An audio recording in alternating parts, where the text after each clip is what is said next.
Hello everyone, good morning. তোমরা সবাই কেমন আছো? আশা করি তোমরা সবাই খুব ভালো আছো আর আমিও খুব ভালো আছি। Welcome back to my channel. আবার আমার চ্যানেলে আরেকটি নতুন ভিডিওর সাথে তোমাদের সকলকে জানাই স্বাগত। তো দেখো, সকাল সকাল ভিডিওটি স্টার্ট করেছিলাম, তখন বাজে হয়তো ঘড়িতে সকাল 7টা। তো দেখো, আমি ঘুম থেকে উঠে আমার ঘরটাকে, নিজের ঘর বারান্দা সবগুলো ঝাড় দিয়ে গুছিয়ে নিয়ে কিছু জিনিসপত্র কেচেছি। কিছু না মানে অনেকটাই।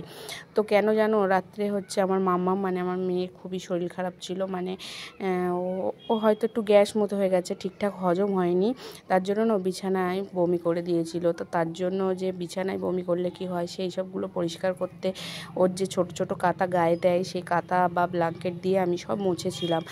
রাতটুকু তো কাটাতে হবে, সেইগুলো মুছে নিয়ে তারপরে হচ্ছে আমরা ঘুমিয়েছিলাম। তখন প্রায় রাত কটা বাজে, 2টো নাগাদ বাজে, 1টা 1:30 বাজে। তখনই বমিটা করেছিল। তো তখন কি করব, তো সমস্ত কাঁথা দিয়ে মুছেছিলাম। তো সেই কাঁথাগুলোই সব সকালবেলা উঠে ধুয়ে দিয়েছি। যেহেতু টাইমে জল এসছে, তাই সকাল সকাল জিনিসগুলো সব ধুয়ে নিলাম। অনেকটাই কাঁথা কাপড় ছিল, অনেকটাই জামা কাপড় ছিল। মামামের যে গায়ে জামা কাপড় ছিল, সেগুলো সবগুলোই ধুতে হয়েছে। যেহেতু বমি করেছে, তোমরা বুঝতেই পারছো বমি করলে কি হয়।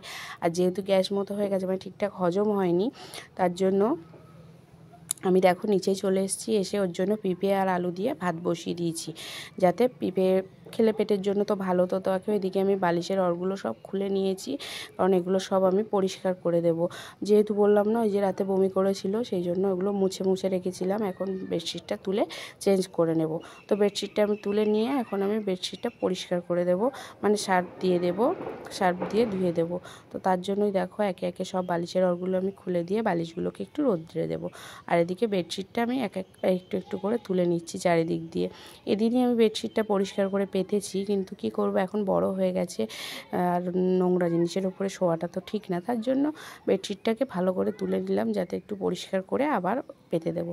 তো দেখো এদিকে একটা মাদুর পেতে দিয়েছি, দিয়ে বালিশগুলো একে একে সব রৌদ্রে দিচ্ছি, যাতে হচ্ছে মানে বালিশগুলো একটু রৌদ্র পায়। আর হচ্ছে আমি তার জিনিসগুলো কেচে আবার সব বালিশগুলোতে পরিয়ে ঠিকঠাক করে রেখে দেবো। তো দেখো একে একে সব বালিশগুলোই আমি রৌদ্রে দিয়ে নিয়েছি। আর এদিকে দেখো মশারি, বেডশিট, বালিশেরও সব একে একে নিয়ে নিয়েছি। এগুলো সব সার্ফ দিয়ে পরিষ্কার করব তার জন্য। তো নিয়ে চলে এসেছি কলতলায়। এসে এবার গামলা বাটিতে ভালো করে চটকে দেবো জিনিসগুলো একে একে। তো দেখো জিনিসগুলো আমার চটকানো হয়ে গেছে। এদিকে আমি চটকে রেখে দিয়েছি, একটু পরে আবার টাইমে জল আসবে, তখন আমি কাচবো। তো দেখি ওদিকে তারা রান্নাঘরে যায়, গিয়ে রান্নাটা কমপ্লিট করে নিই।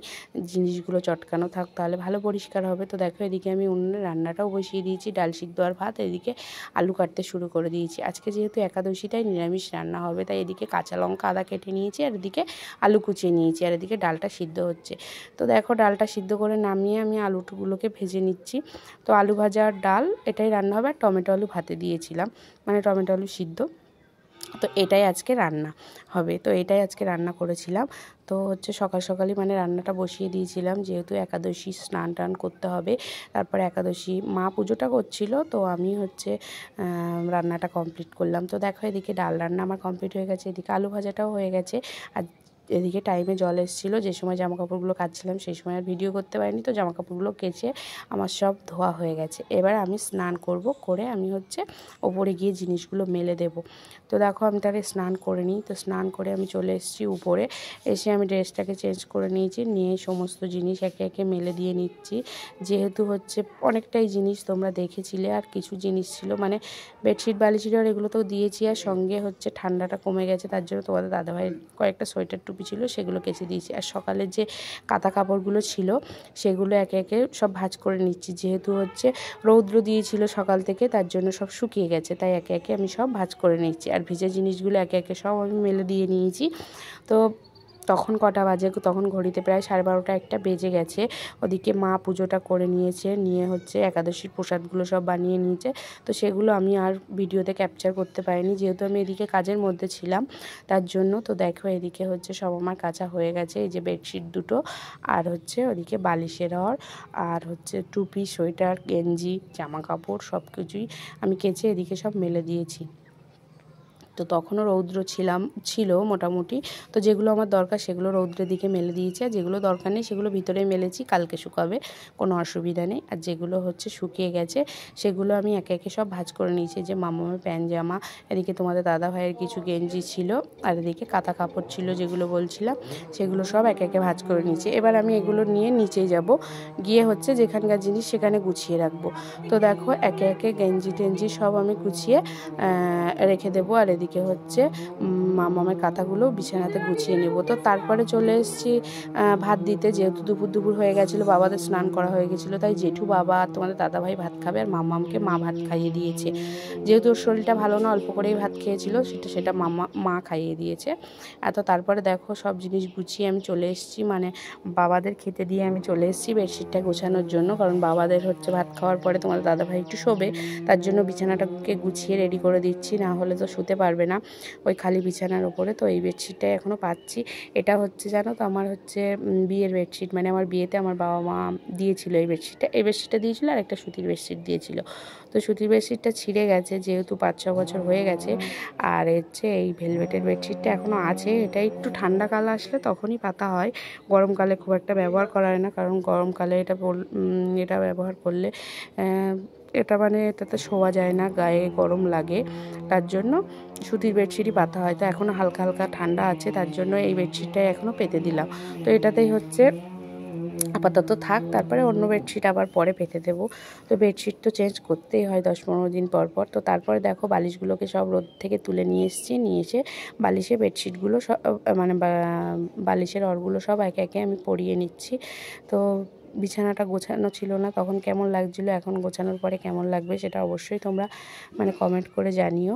তো দেখো একে একে আমি সব বেডশিটে মানে বালিশের অরগুলো, এগুলো এক্সট্রা বাড়িতে ছিল আগে পরিষ্কার করা, সেগুলোই পরাচ্ছি। আর যেগুলো ভিজা আছে সেগুলো ভিজা থাক, সেগুলো পরে বিকালে তুলে নেব, নিয়ে হচ্ছে আবার পরিয়ে নেব। তো একে একে সব বালিশের অরগুলো আমি পরিয়ে নিচ্ছিলাম। তো দেখো বালিশের অরগুলো পরানোর পরে বালিশগুলোকে দেখতে ভালো লাগে না, তো হচ্ছে বালিশগুলো মানে বালিশের অরগুলো না পরানো থাকলে দেখতে কেমন লাগে। তো বালিশের অরগুলো আমি একে একে সব পরিয়ে নিচ্ছি, যেহেতু হচ্ছে অনেকটাই বেলা হয়ে গেছে। এদিকে আমাদের এখন একাদশীর প্রসাদ পাওয়া হয়নি, আর ওদিকে হচ্ছে বাবা তোমাদের দাদা ভাইয়ের জেঠু ভাত খাচ্ছে। তো ওদিকে ওরা খাচ্ছে, আর আমি এদিকে এই কাজগুলো কমপ্লিট করে নিচ্ছি। তো একে একে আমার সব বালিশের অরগুলোই পরানো হয়ে গেছে। পাশের বালিশের অরগুলো এখনও তো শুকায়নি, সবের রৌদ্রে দিয়ে এসেছি। তো ওগুলো হচ্ছে শুকিয়ে গেলে বিকালে সব পরিয়ে দেবো। আপাতত এখন মাথার বালিশগুলোকে সুন্দর করে পরিয়ে নিলাম, যেগুলো হচ্ছে এখন আপাতত লাগবে। তো এগুলোই এখন পরিয়ে নিচ্ছি, নিয়ে বেডটা ভালো করে সুন্দর করে গুছিয়ে নিয়েছি। নিয়ে হচ্ছে আমি যাব বাইরে, দেখি কি কাজ আছে এখনও বাকি, সেগুলোই করব। তো একে একে সব বালিশের অরগুলোই তো পরানো হয়ে গেল, সেটা তোমরা দেখতেই পেলে। তো তোমরা কেমনভাবে এই কাজগুলো করো সেটা অবশ্যই কিন্তু কমেন্টে জানিও। আর আমার ভিডিওটি যদি ভালো লেগে থাকে অবশ্যই লাইক কমেন্ট করে আমার পাশে থেকো। তো দেখো বিছানাটা গোছানোর পরে আমার ঘরটাকে কেমন দেখতে লাগছে সেটা অবশ্যই তোমরা কমেন্ট করে জানিও। তো আজকের ভিডিওটা এই পর্যন্তই। এছাড়া বেশি ভিডিও তোমাদের বড় ভিডিও দিলে দেখতে ভালো লাগবে না, তো পরের পার্ট আসছে একটু পরে। টাটা।